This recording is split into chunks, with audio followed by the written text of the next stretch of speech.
Hey everyone, I'm Joel Leschler, a producer from 2K Australia. Hi everyone, I'm James Lopez, producer at Gearbox Software. And we're here to show you a walkthrough of our E3 demo for Borderlands the Pre-Sequel. Hope you enjoy it. Alright, so we're actually going to be playing through as Wilhelm during this playthrough, and we're selecting his action skill now, which is his ability to spawn these two drones, Wolf and Saint. Wolf is an attacking drone, while Saint is more of a buffing regen drone. We're going to go down the Cyber Commando skill tree. This one's really cool because if fans remember Wilhelm from Borderlands 2, he was just a giant loader with a human head on top, but in this game it's his origin story and he starts out just as a man, but you have the ability by going down this skill tree to start turning him into that giant robot that he was in Borderlands 2. We're selecting the Power Fist skill here, and you'll see that they actually replaced his arm with this robotic one. This one's really cool because it will deal extra melee damage and you can actually attack enemies from further away. And if you look at the Shock Absorbers one, which replaces his leg with a robotic leg, this allows you to shoot and reload while you're sprinting, which can come in really handy. The Meteor Slam is also really useful because the butt stomp or ground pound or slam or whatever we're calling it today is really powerful in Borderlands the Pre-Sequel. When you're playing in low gravity, you're able to do this huge amount of damage when you slam down to the ground. And that's about all the skill points we can use right now, but we're pretty close to leveling up again. So when we do, we're going to show you the Vengeance Cannon, which is Wilhelm's capstone skill inside the Cyber Commando tree. Yeah. We have a look here, we actually just shot an air geyser, and when these are shot, they shoot out this oxygen which replenishes your Oz kit, but it also propels you up in the air. And the higher you get, the more damage you can do from your butt stomp. So if you hold that crouch button, you slam down on the ground, you deal this huge amount of damage to enemies on the ground. Yeah, geysers are a great way to do a slam immediately instead of having to kind of like prime yourself for it. You can hop on one of those and just immediately move off it and slam someone into oblivion if you want to.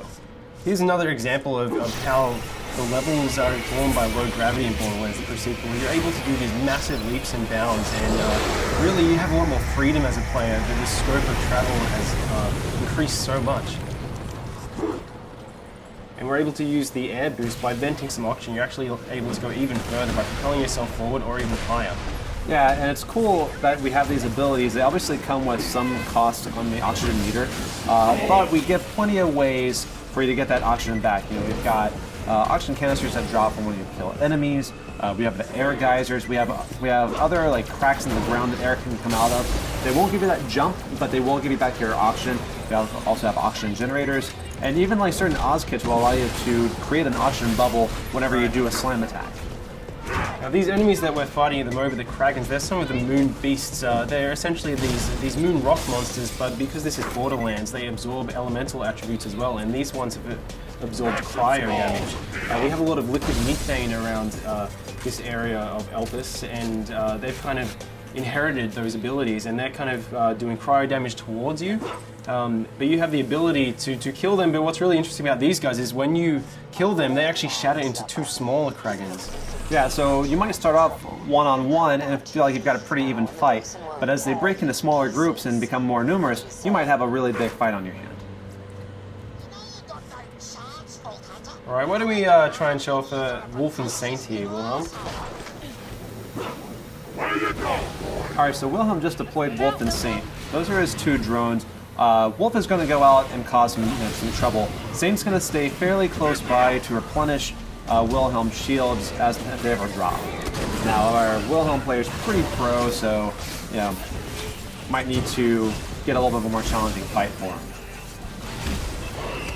You can see these beautiful ice particles. With the new cryo element that we brought into the game, you can freeze and shatter any enemy, and depending on which angle you attack these guys from, they're actually going to float off into the low gravity in that direction. If you slam down an enemy while they're frozen, you're actually going to split them in half and watch their ice chunks float off.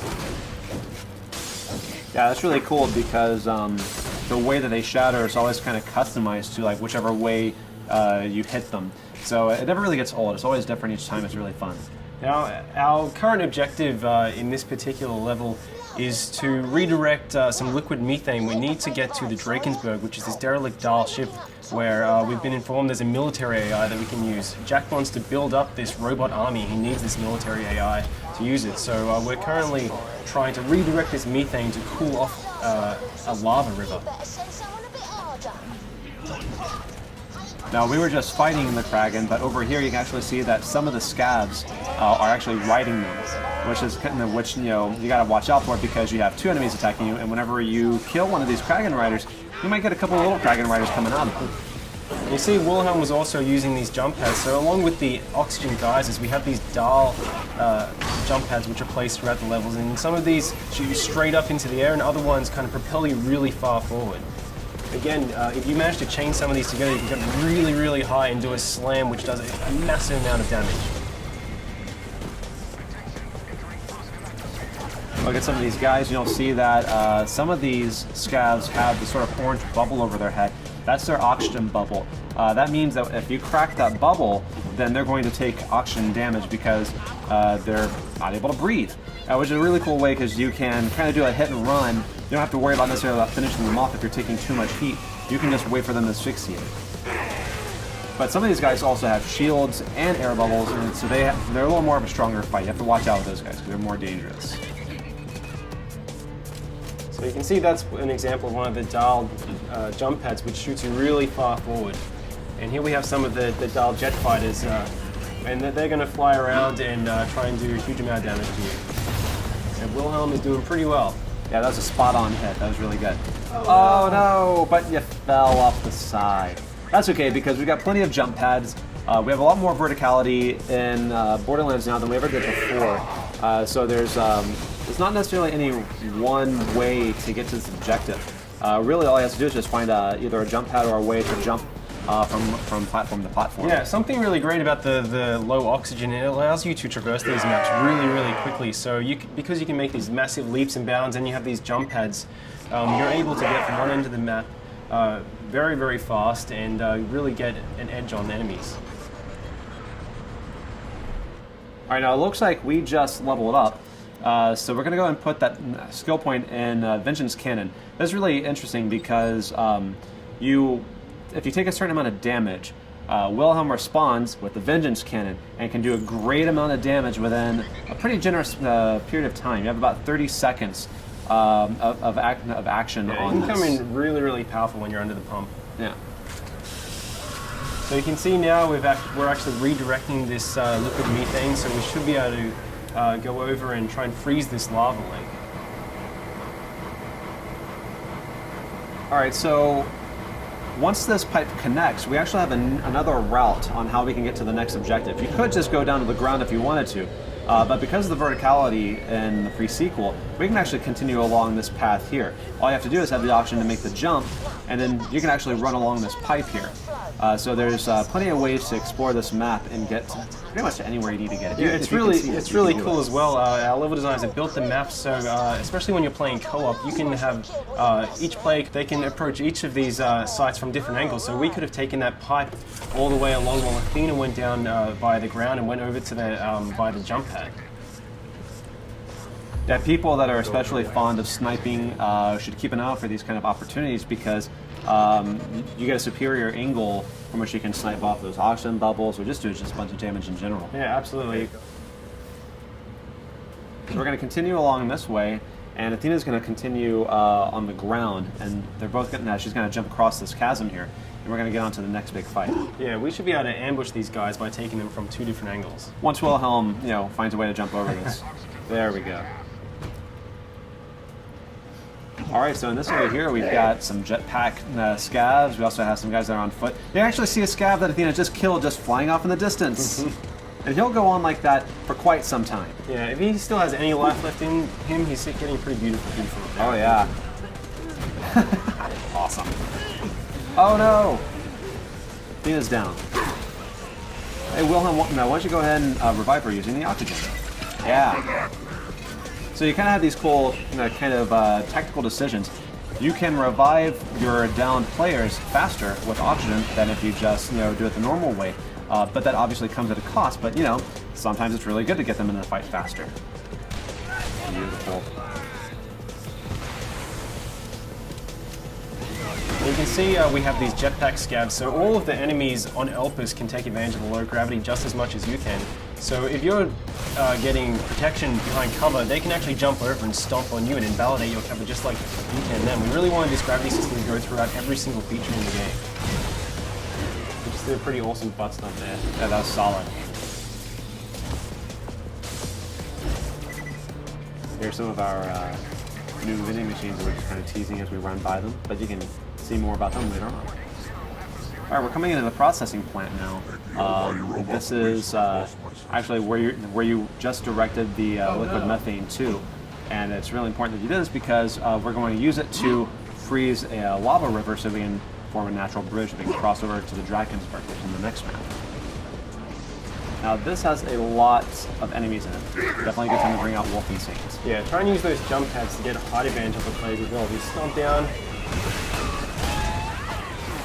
He just shocked that scav when he did that ground pound because of the Oz kit that he has. It's really cool because each Oz kit can have a variety of features on it. Some of them will do your basic oxygen extension, but some also add elemental attacks. Some will create oxygen bubbles whenever you do a slam. There's a lot of layers to them because it's really important to us that our gear be relevant and offer some really cool stuff. Obviously, these sort of varieties are really important to us. Whenever we added the ice elemental, this also is represented across all gear items. So you've got it in shield, you've got it in grenade launch, you've got it in guns, and we also have lasers. Lasers support all the elementals, so we've added even more bazillions of gear. Yeah, you can see right here we have an ice laser. So we're able to shoot this beam, this kind of freeze ray, and then we can butt stomp and hopefully shatter this guy. Getting close. Nearly. Uh-oh. Remember, the higher you get, the more damage you're going to do. So, very close. Can you just take our kill? Yeah. That's okay, though. It's always next time. So it looks like we cleared out the enemies here. Let's try and get that methane onto the lava river. Sir, I've got my best people working. It is Borderlands though, so you always have to loot. That's right. Let's take all of them over. Who the hell is Ninja. that? That is the 10-year-old boy we hired to help us. You're fired, John. You can see the Drakensberg out there in the distance, so that's our objective. We want to get to this crashed Dahl ship to get this military AI.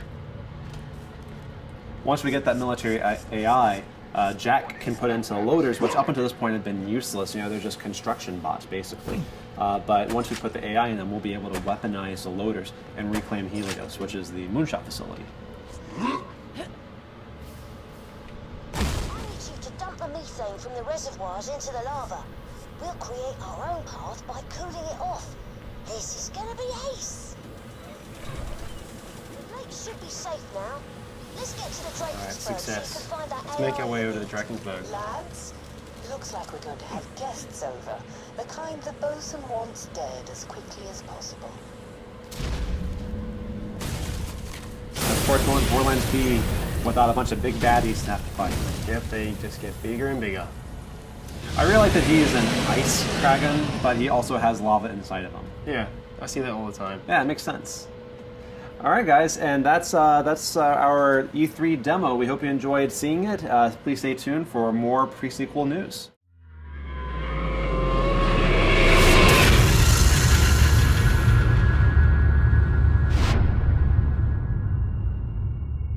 You coming?